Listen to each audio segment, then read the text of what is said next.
Good morning, everyone. This is Daniel Hargreaves with CSINext. We appreciate you carving out some time, no pun there intended, right before Thanksgiving to join us for our monthly meeting. This month, we're going to go into greening the spec.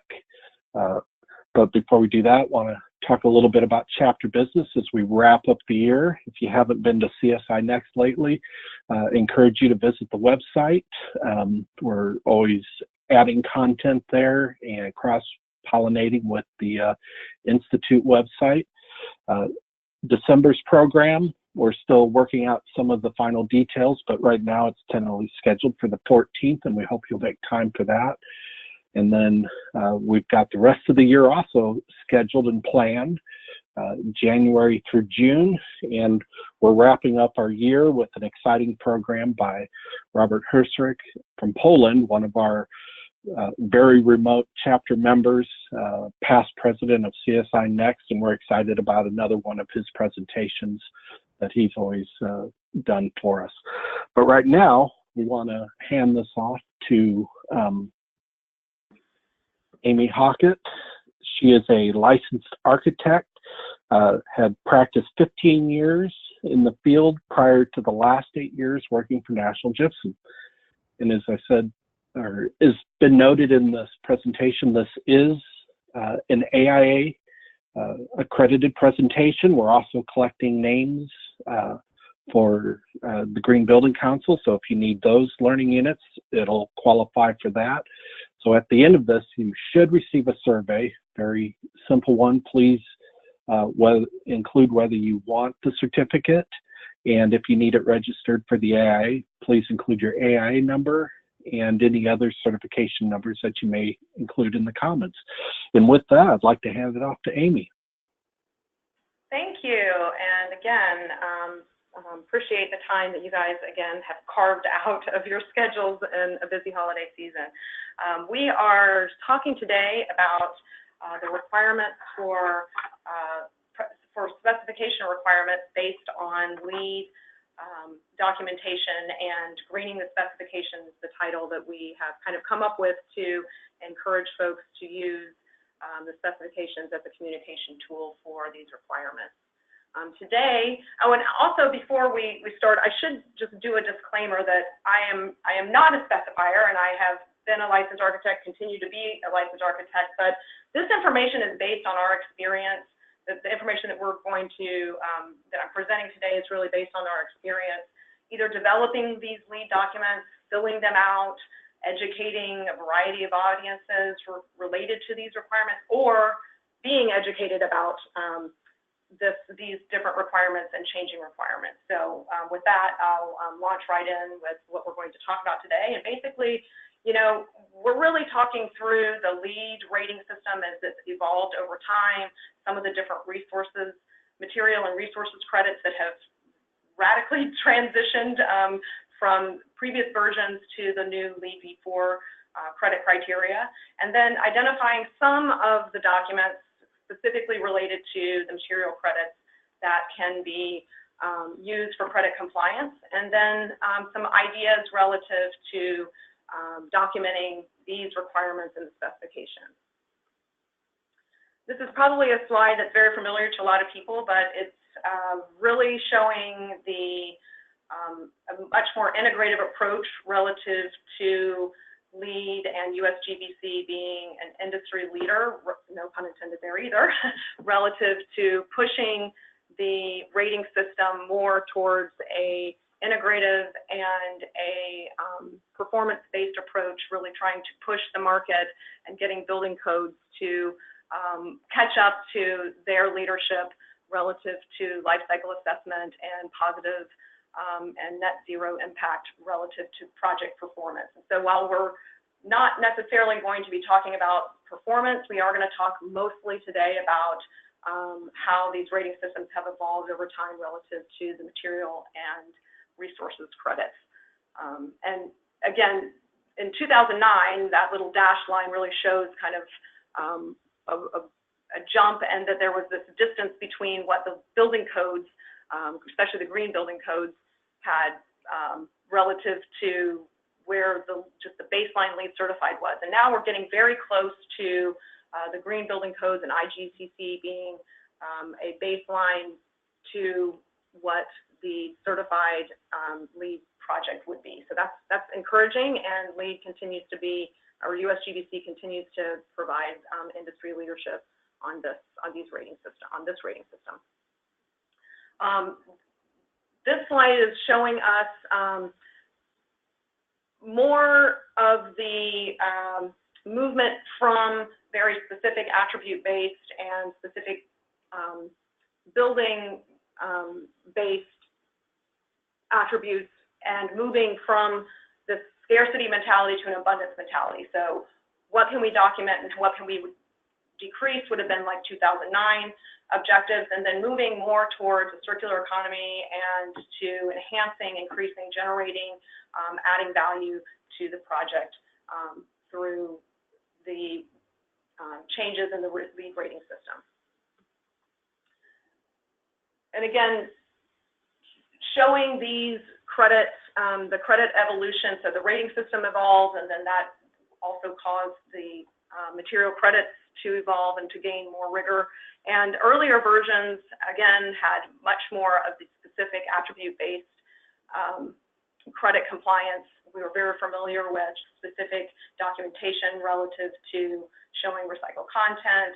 There was acoustical performance credit that could be achieved for schools, and then in 2009, again, showing that these are much more attribute-based, and then in LEED V4, really moving the needle, much more change, much more integrative project information being required, disclosure, optimization, life cycle assessment. So these material and resources credits are much more robust and holistic approach, and have a greater amount of documentation required and much more comprehensive documentation required than what LEED 2009 or earlier versions would typically have had. And something to note on that is just that we recognize that as that manufacturers are often catching up to these new requirements, and in this case for LEED V4, we're certainly catching up, mostly because of the long lead time that, again, not LEED, but LEAD time required to develop these documents. So there's a long cycle of development that's required for a lot of these documents, and so sometimes they're not readily available at the request. It's not as easy as just saying there's X amount of recycled content. So just making that as a note and encouraging teams that are interested in providing information for LEED V4 projects, especially from the material side, to do research in early stages of the design, so that they can verify that the material documentation is available for the credits that they're seeking compliance for. Material credit evolution, again, just showing here how the points were very close between 2009 and LEED V4, but as you can see on the left column, again, the very specific attribute-based, and then on the right-hand side, again, showing that there is much more emphasis on disclosure, optimization, and really assessing the building as a holistic, both from the building as well as from the manufacturing side, from the product manufacturing side. So there's a much more emphasis on that life cycle assessment and on the building material health, material ingredient reporting, so healthy materials.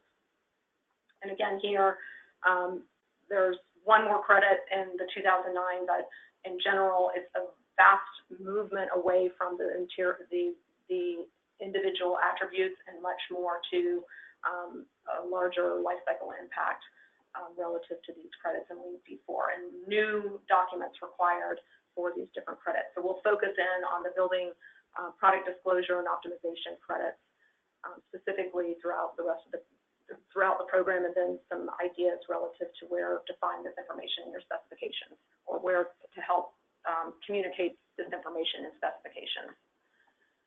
Again, here, just again showing the same material resources credits and the point values assessed to each of the different credits.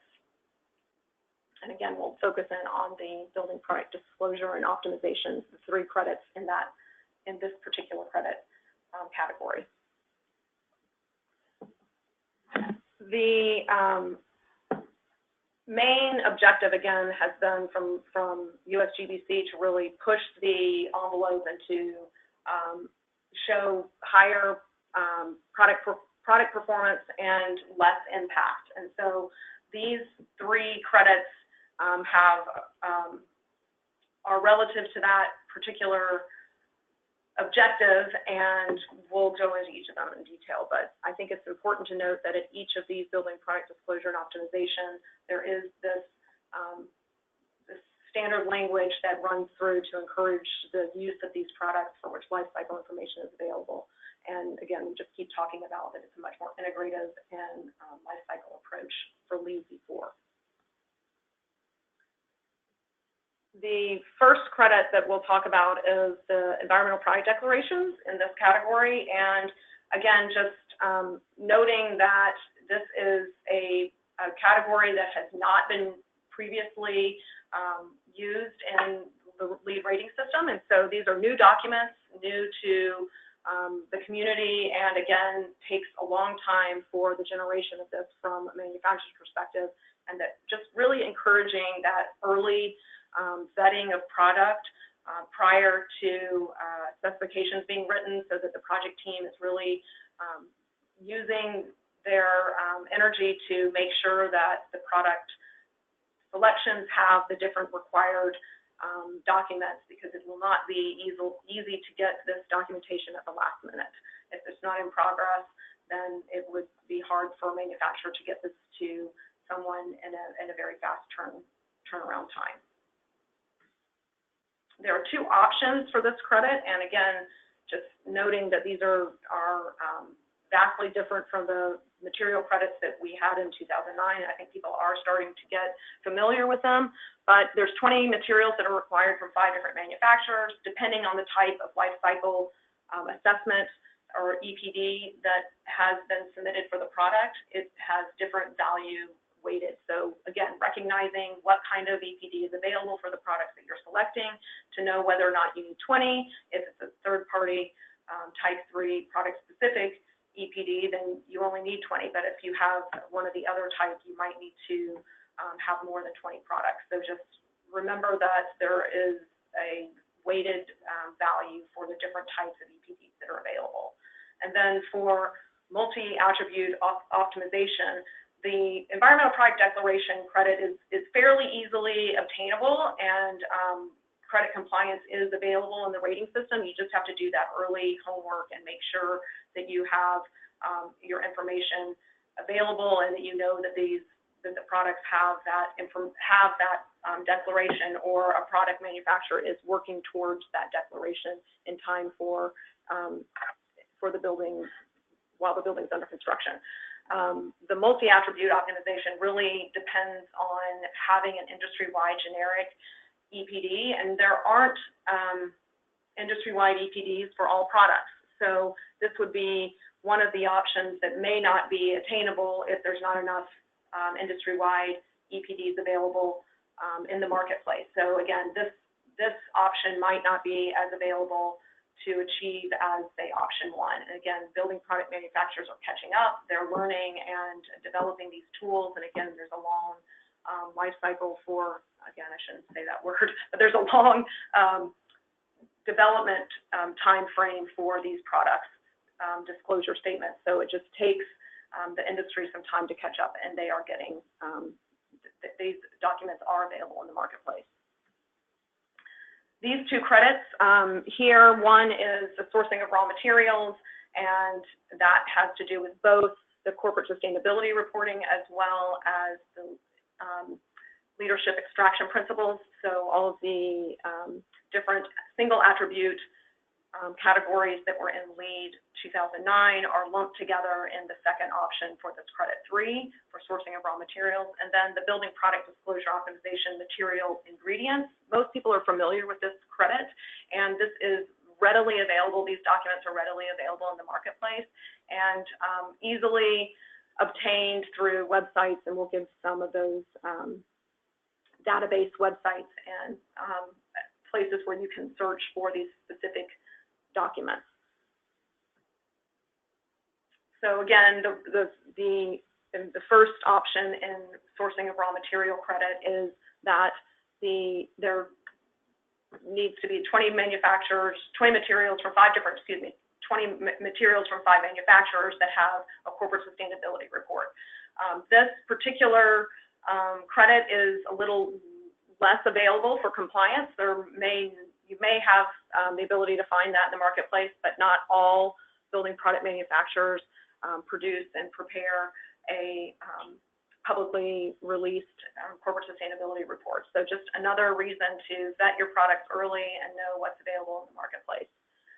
Again, the second option for this sourcing of raw materials is the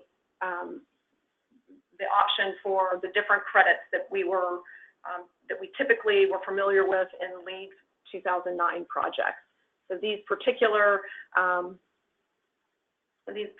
features are easily documented and typically have a system already in place to show compliance with the credit. So recycled content, a lot of times there's already some calculator or LEED tool, reporting tool on manufacturers' websites that will indicate the recycled content in the product. So this is a little bit more streamlined into our knowledge from the LEED rating systems from previous versions.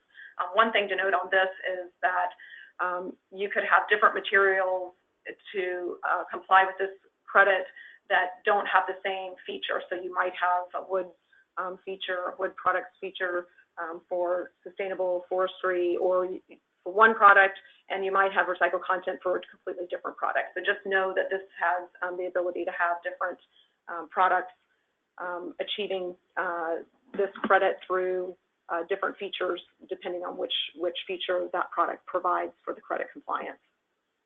And I guess I should also note that the regional materials credit is vastly different in this rating system than it was in LEED 2009. And this version of LEED version 4, regional materials is really an extra credit. So your credit for your product could potentially be have double value. So instead of needing 20 materials, if you also have a regional, if you're also regional materials, you would only need 18 if one of those products is also a material that is manufactured, extracted, and purchased within the 100 miles of the project site. And that's for several of these different credits, and you'll see that at the bottom of each. This is the credit that most people are very familiar with and is very easily attainable. Again, the 20 materials from 5 manufacturers with ingredients listed and disclosed at 1,000 parts per million. And there's many different documents that are acceptable from USGBC for this particular credit compliance, and there's some of them listed here. But just note that a lot of people say, do you have your HPD, even though one of these other documents are also available and equally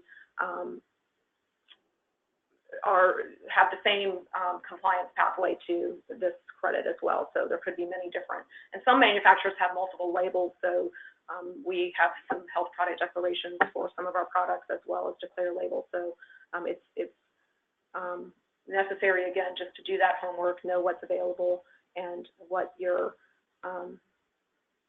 products you're interested in have for compliance. Excuse me. The optimization for this I'm not as familiar with, so I think that the main thing to note is that if you are cradle to cradle, you will automatically have to show compliance over the ingredient you're optimizing to show improvement from one material to another if there's any hazards associated with one of the materials. So those are some of the ideas relative to optimization and trying to get manufacturers to really evaluate and assess the materials, the ingredients within their products to get to healthier building products, as well for healthy buildings. This shows the flow of what the material ingredient requirements are really trying to achieve, and that is to get manufacturers to really understand what's in their products.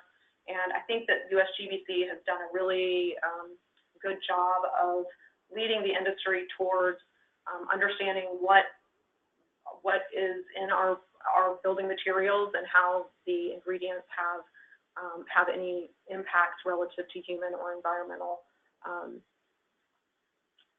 if they have human or environmental impacts.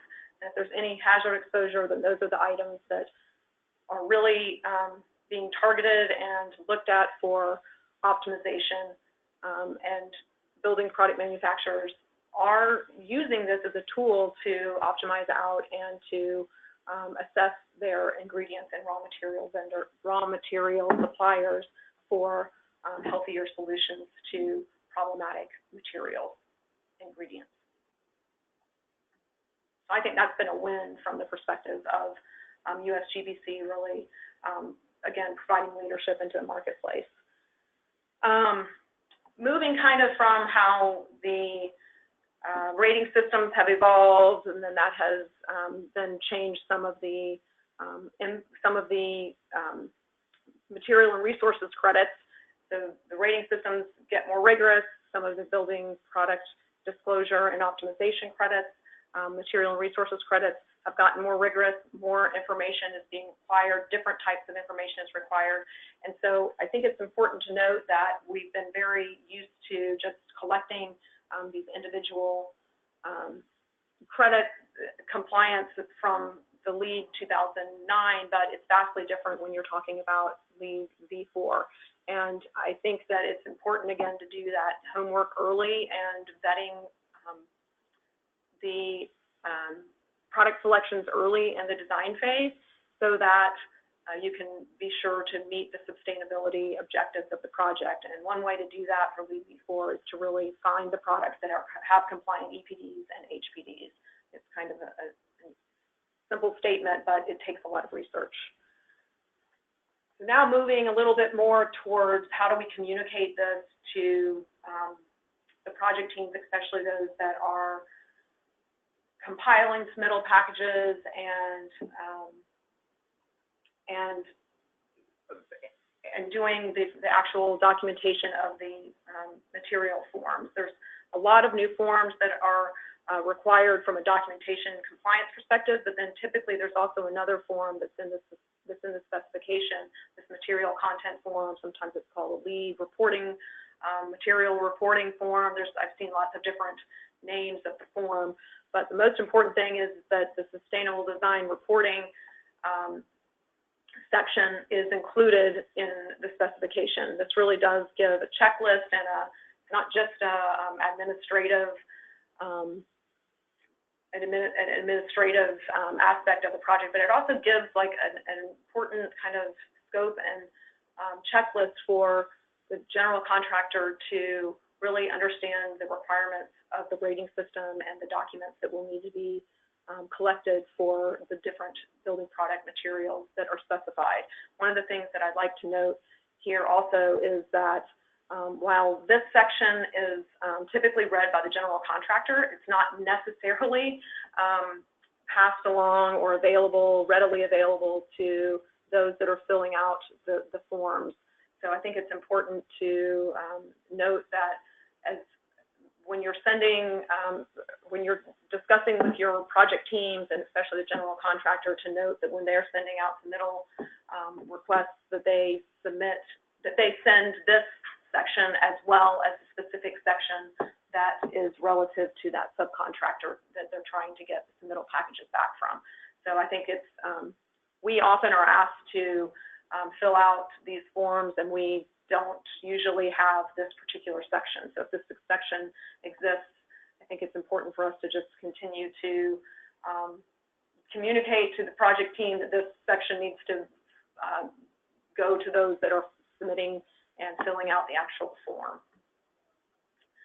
So in addition to the sustainable design reporting section, I think it's also really important, for the same reason that I just stated a minute ago, that these requirements are listed also in the specific spec sections. So for the products that you know you are going to need the lead documentation for, to specifically add that language, recognizing that it's redundant and that's not what specifications are supposed to be about, but for the reasons I noted before, typically the general contractor is contractually obligated to submit this information.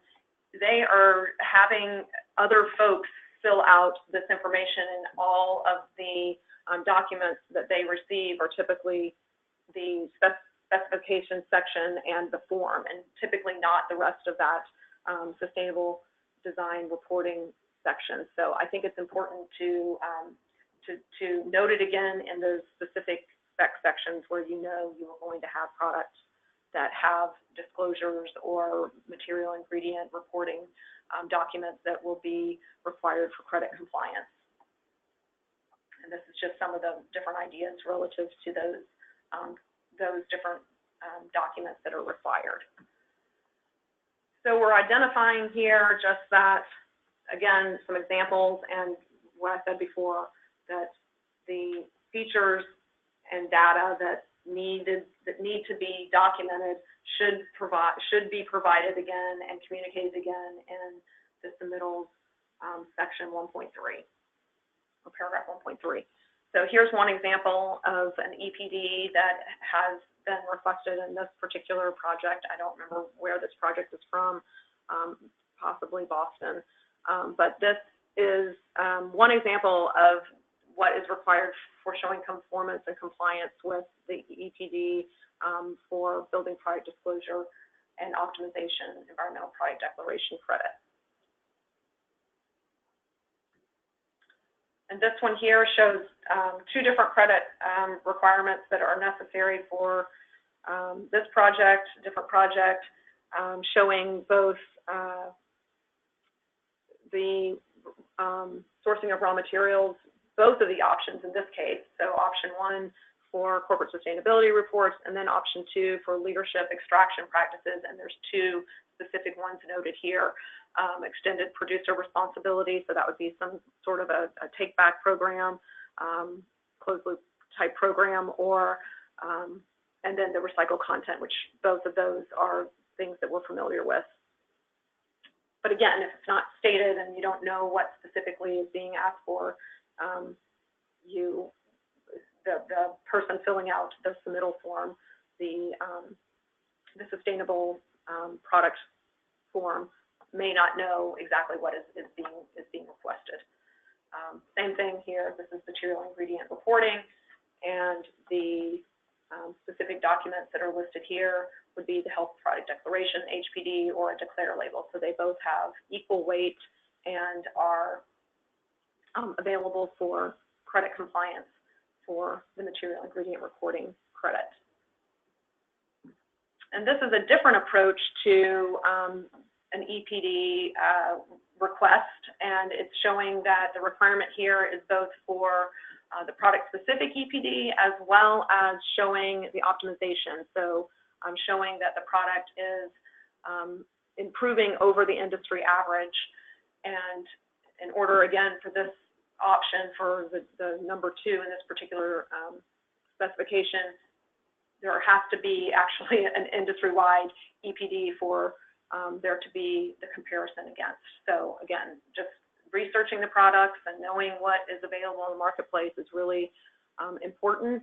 And equally important is including this information in the specific product sections, but don't include this information in all product sections. So only the product sections, we would recommend only the product sections where you know you need the compliance for these documents, so that there's not confusion and you're not receiving more information than what is required for credit compliance and to meet the objectives of the lead project.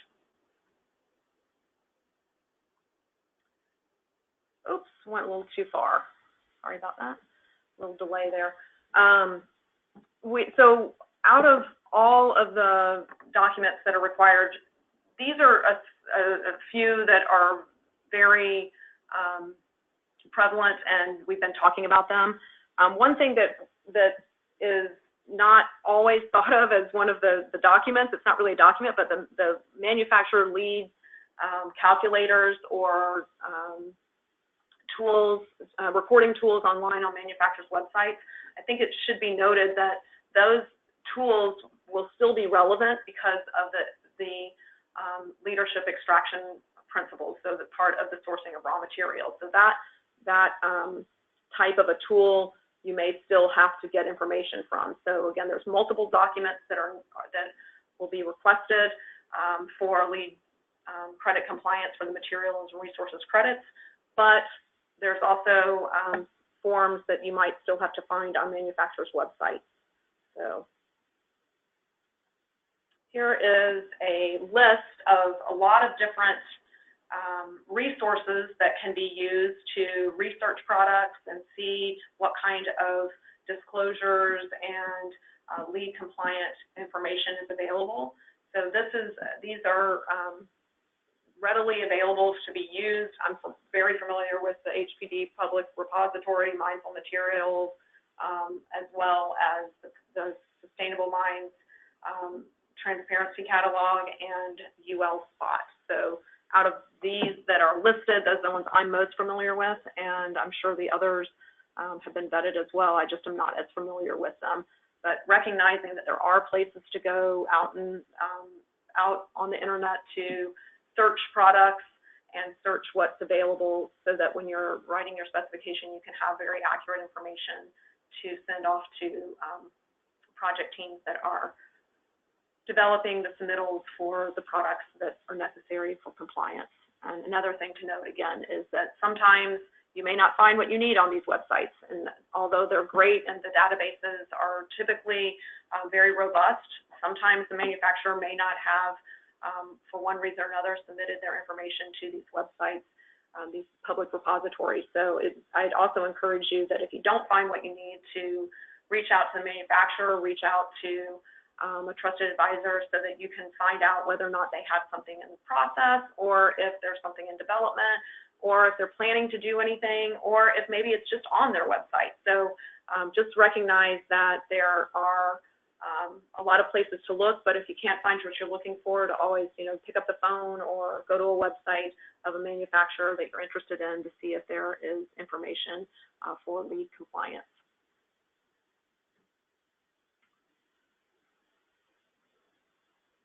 And then as we just kind of, this is a little bit of a recap for the documents. We've kind of gone over that already, so there's plenty of discussion already relative to the environmental product declarations, HPDs, the manufacturer's inventory, which would be another document that is compliant for the material ingredient reporting, as well as declare labels. So those are, all three of those are really in the same credit category.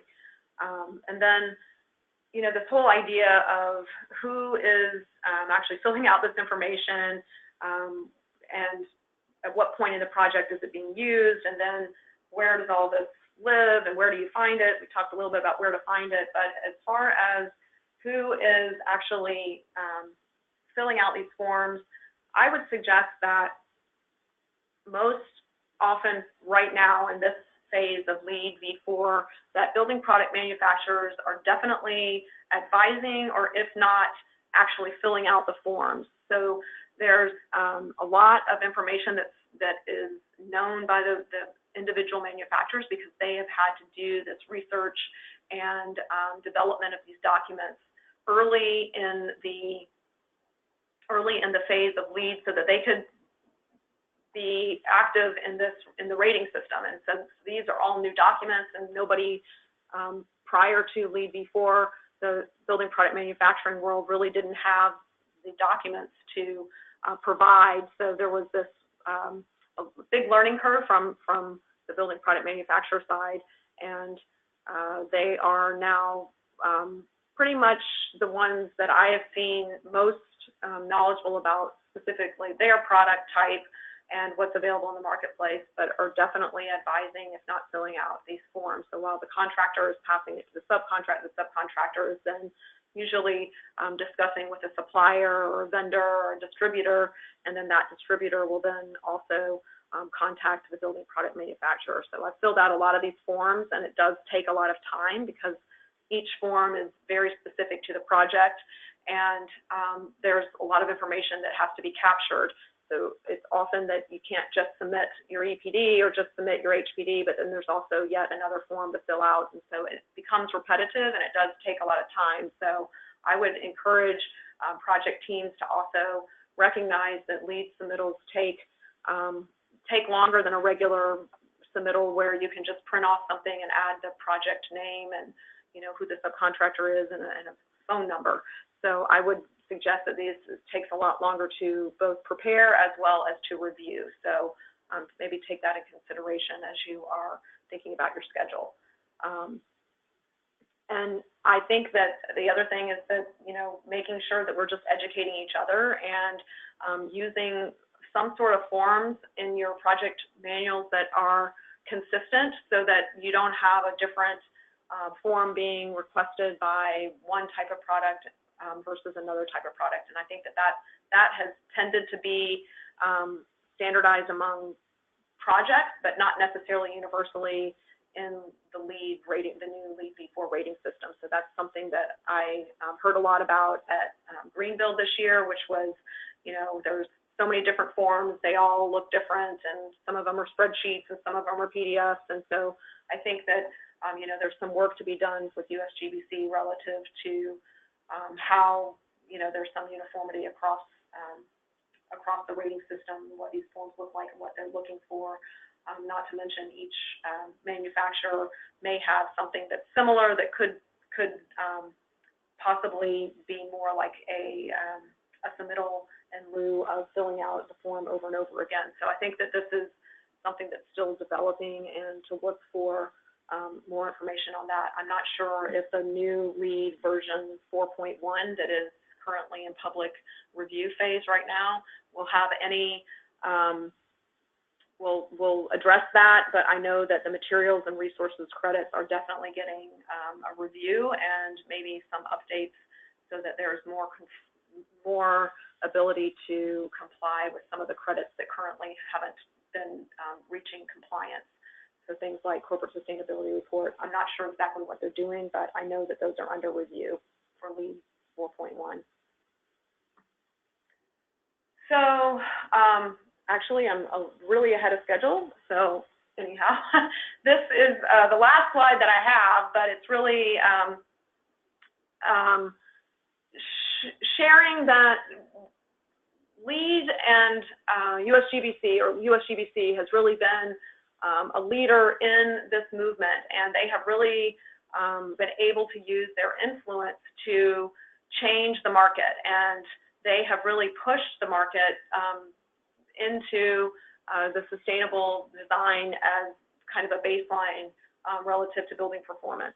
So I think that this idea of architects using these tools not only for LEED certified, these principles not only for LEED certified projects, but also just because they are common sense when you are designing buildings, and there's no reason that these can't be used and as principles for better buildings and for healthier environments, even if you're not getting your building certified for LEED. So I think that another aspect, there's been a lot of change in the market, but we continue to need to be educated and to educate each other. And so I think with any change, that's a big component. And so I find myself constantly needing information and learning more about these credits, even though I feel like I've been working with them for several years now. I'm still learning and I'm still teaching. So I think that the more we can help each other and be in this together. Again, they really have a lot of emphasis on integrated project teams for the LEED V4 rating system. I think that is a huge component, and I also heard a lot of discussion about that at Greenville this year, and that was just that there's always a component of education when it comes to this new rating system, and it was probably the same, I just don't remember it, when LEED version 2009 came out. I think that we, forget when we become accustomed to something that change was hard at the beginning, and then at some point we move into understanding it and it becoming a little bit more second nature. So yes, I also mentioned that Lead V4.1 is out for public review. Again, I have not read all of the different materials and resources. I think they just launched a little bit more at Greenville that I just haven't caught up yet. So I'll look forward to seeing how this affects, that there was more change or effect relative to materials and resources credits, because they were not being achieved to the level that USGBC was hoping when they moved to Lead V4. So they might have jumped a little too high, and they might have had to pull back a few of the credit requirements relative to some of the material and resources credits. So with that, I guess we can turn this back over and see if there's any questions. Again, thank you guys for attending. I hope everybody has a great holiday. I appreciate your time, and turn it back over to Dan. It's a little bit like talking to yourself sometimes, isn't it, Amy? A little bit. Yeah, a little bit. Good presentation. Wade BVA, he's on the webinar, and he's actually on the HPDC technical committee. And if you don't mind, he had a kind of to expand on one of your comments in the middle of the presentation. I'm going to try turning his mic on and see if he can add some more information, which I think will be helpful for the participants. Wade, I turned it on. Hopefully it worked. Yeah, I think so. Can anybody hear me? Can you hear me all right? Great. Yeah. Perfect. Okay. Yeah, I'm on the HPDC technical committee, but in that committee, I also am on the user advisory panel. And what we've been trying to do is look at how are these things being used. And one of the things that's come out of that is creating a resource guideline for everybody who's trying to specify around these things. One of my biggest concerns has been that everybody's going to invent their own version of how to go about achieving this, and at some point that's going to just be a new level of chaos that may or may not be useful. And plus it's also hard on the contractor if they're getting 4 or 5 different projects with different design teams developing new ways of describing what the goals are and the what forms are being used for that creates a level of chaos for them as well. And we have to always remember that the specs are for their benefit, not for our benefit. So on that note, what we're looking at, and actually our next meeting is going to be next week, and we're hoping now that Greenbuild is behind us that we can start rolling out some recommendations. Even though I'm on HPDC, we've been harmonizing with the other groups at Declare and Cradle to Cradle and some of the others, and working closely with USGBC to the point where they just announced at Greenbuild that they now have a partnership with HPDC, and also been working closely with the folks at the Avitru. I don't know how many in the group here are using the master spec, but if you're using that as a core for your master specifications, they're also developing new ways of doing this, and they've are announcing a new partnership with UL Sustainability, and that they're hoping to be able to develop more flowing and more consistent language, both in the Division 1, which is where we need to be telling the contractor what our expectations are, and then in the individual technical sections as to any new information that might be useful for being able to develop it. One of the things that we're trying to encourage is to select your items. Don't just tell them you need an HPD and leave it at that. That if you can go in and select your basis of design, and maybe if it's available, individual substitutes or approved manufacturers that can also provide something that's trying to achieve that. So if you've got 3 manufacturers that all have a product with an HPDC that or HPD that also is provides the performance you're looking for, then that way it'll also make it much more streamlined for them. But mostly, I just wanted to indicate that there are efforts being done by these providers, and that we're hoping that after the first of the year, we'll be able to start rolling out some of these guidelines to help create more universal language and placement of language for these material transparencies, and hopefully that'll help along the way.